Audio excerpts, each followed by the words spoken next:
En la década de 1960, Venezuela era un país que llegaba a ser más rico que países incluso como Noruega, incluso como Japón. Pero lamentablemente cayó en las garras no solo del socialismo carnívoro, sino también del socialismo vegetariano, que fue la antesala a esa llegada de Hugo Chávez al poder. Lo que es importante entender y conocer respecto de esta historia a lo largo de Venezuela es que el socialismo no fue introducido únicamente por Hugo Chávez. El socialismo viene incluso desde antes de la llegada de Hugo Chávez al poder, a partir de todos estos gobiernos que creyeron en la socialdemocracia de partidos políticos como COPEI o Acción Democrática, que llevaron a estas promesas de redistribución de la riqueza y que terminaron generando un Estado que crecía y que crecía cada vez más. Lo que todavía no entiende una gran parte de América Latina y del mundo incluso, es que el Estado no genera riquezas.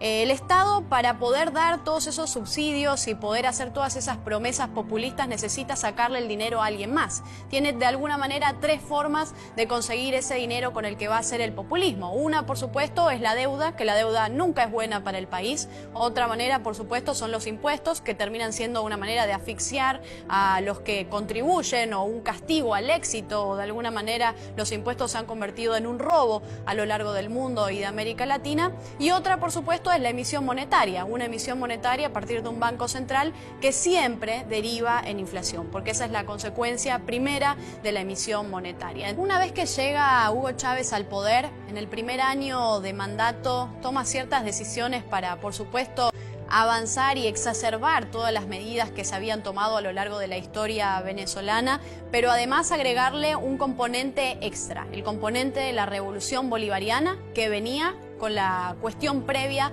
de la revolución cubana, que también tenía sus raíces en la revolución bolchevique. Por supuesto, también va tomando poder sobre los distintos poderes del Estado, destruyendo de alguna forma completamente, aniquilando ese Estado de Derecho, tomando poder sobre el Tribunal Supremo de Justicia, incluso sobre los organismos electorales. Y eso es muy importante, porque una vez que Hugo Chávez toma control sobre el organismo electoral en Venezuela, la situación pasa a ser una situación completamente distinta. Stalin decía que los que votan no deciden nada y los que cuentan los votos lo deciden todo. Los gobiernos populistas a lo largo de nuestra región comparten también otra característica, que es el poder. El deseo ferviente por alcanzar cada vez más poder.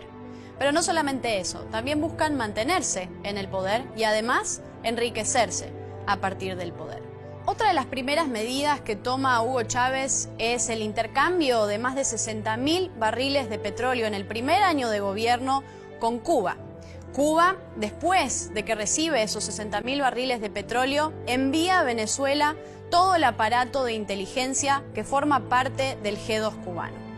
Esto es importante para entender el rol que tiene Cuba dentro de la isla y dentro de Venezuela.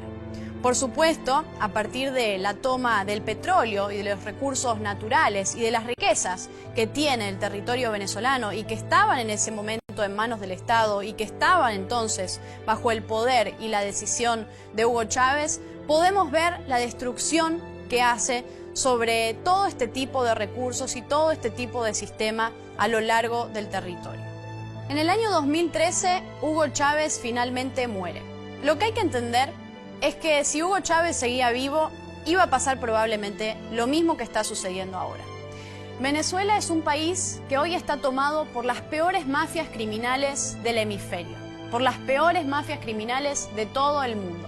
Hoy en Venezuela operan más de 5 campos de Hezbollah. El terrorismo islámico tiene sus intereses en el territorio venezolano.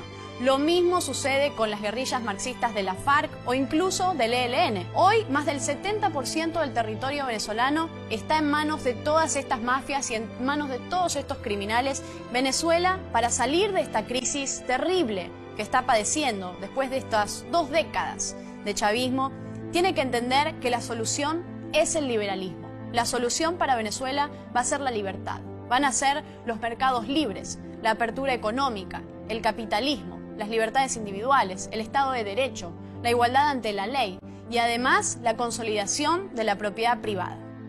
Por supuesto, también Venezuela necesita privatizaciones. Venezuela necesita de un aparato productivo que vuelva a sacar al país adelante y que se conforme en el gran motor potente que tiene para representar esa potencia a lo largo del mundo y de América Latina.